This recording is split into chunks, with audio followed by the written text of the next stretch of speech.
some frontline health workers here in Ghana have tested positive for the virus, including my guest, who is a specialist doctor with no travel history. She joins us to share her story with us. Doc, when we first spoke yesterday, you were not feeling too great. How are you today? Feeling much better, Mama V. We thank God. So how long ago since you were diagnosed of COVID-19? Okay, so I was diagnosed on the 2nd of April. So that's about 25 days ago. Okay. And were you showing symptoms? What exactly were you showing? So about a month ago, I realized that I couldn't smell anything. And so with all the literature, scientific literature around, I decided to get tested, and it came out positive. After the test came out positive, a few days later, I had a bit of a dry cough for a few days, and then some body aches also for a few days. But since then, all that has stopped. Okay. So you're not feeling all the things that you were exhibiting before? No. So the cough is gone, the body ache is all gone, and I can smell again. Great. But you have no travel history. So where do you think you got it from? Well, I think that there's community spread already. I may have gotten it from the community. I may have gotten it from a parent who came into the hospital. It could have been from anywhere. And what was your routine like? Because you were still going out and coming in, and you've got a whole family. Yes. So yes, I mean, when the kids, they stopped the kids from going to school, I think on the 16th of March. So then my daughter was at home.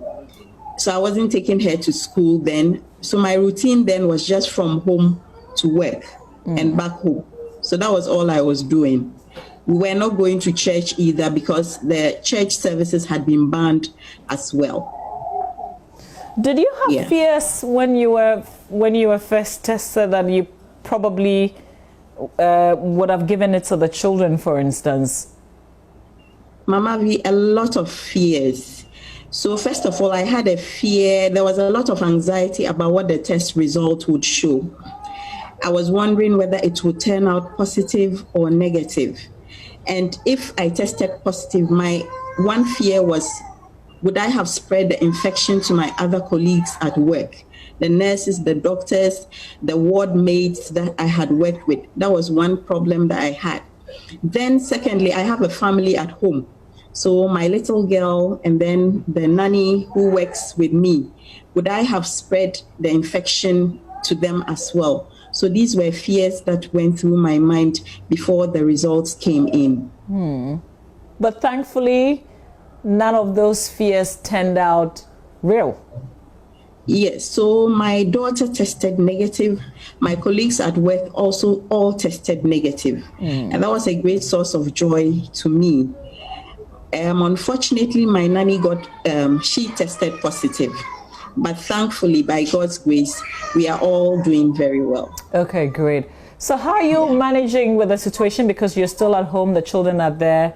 How does it work on a daily basis? So we've been in quarantine since the 3rd of April. Initially, it was a bit difficult for me because I wasn't, doing the usual routines that I would do. I became a bit bored, but then I decided to use the opportunity to bond more with my family, to teach my little girl a few things to do. And that has helped us along. We've been schooling at home, teaching her a few house chores here and there, cooking together. And it's been a very good time being at home. I think having a positive attitude about this whole thing has helped me help me along.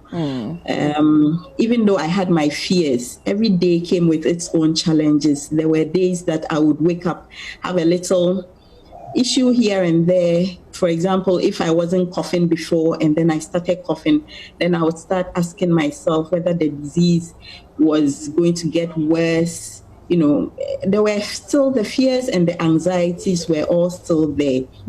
But I decided to have a positive attitude about this whole thing. I told myself that I wanted to live. I wanted to live for my family. And so, yes, that helped me along. Great. So what kind of supports did you receive from friends, colleagues, and family? A lot of support. A lot of support. And I want to use this medium to thank my colleagues at work. They have been so supportive. They would call in every day to check up on me and my family. Some dropped food at my doorstep. I had people who would buy my medications and come and drop at my doorstep. I had people who would call and read Bible verses, you know, just to encourage me. I have had a lot of support from my colleagues at work. My family has been great. I mean, they were just there for me. I must say that I had a lot of support. Yes. Great. Yeah. And I ask you this because not every person gets the kind of support that you describe. Unfortunately, some people tend to stigmatize, and we wanted to use our medium, to speak to people. So what would you say, being in the situation that you find yourself in, what would be the message that you want to send across to all of us, really? Yes, Mama V, yes, I've had a lot of support, but then I've also gone through stigmatization. And surprisingly, it came from the hospital. It came from health workers. People telling me that I have come over to where they work and I've spread the infection to them. You know, and that was, I was very sad when I heard them saying things like that. I heard people saying that I had gotten it from my husband because he doesn't live here. He lives in the US. But my husband was here in January. By the first week of February, he had left. So it took about 8 weeks before I developed my symptoms. I don't think I got it from my husband. Why would people want to spread such information about me? I found it very sad that people would say that about me, especially coming from health workers. You know, so I want to use this opportunity to ask everyone to stay away from stigmatization.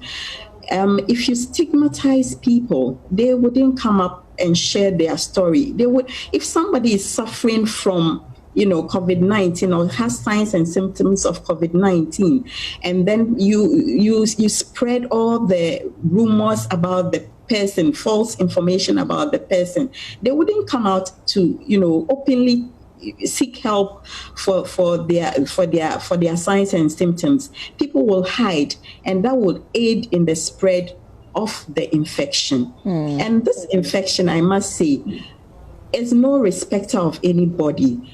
The rich and the poor alike are getting infected. And so we should be open about it. About 80% of people who get infected are asymptomatic or have mild disease, So we rather need to encourage people to come out openly and share whatever fears, anxieties, go to the hospital or get tested so that we can slow down the rate of infection. Great. So are you fully recovered now? I'm still recovering, not yet fully there, but I am certain that I will soon get there. Great. I like that a lot. Well, we wish you the very best. Thank you for opening up to us. I hope that this inspires all of us. Yes, I hope so too. I really hope that we will support the victims or people who are suffering from COVID-19 disease and give them all the necessary help that they need. All right. Yeah. Doc, thank you very much for your time. I wish you well. Thank you, Mama V.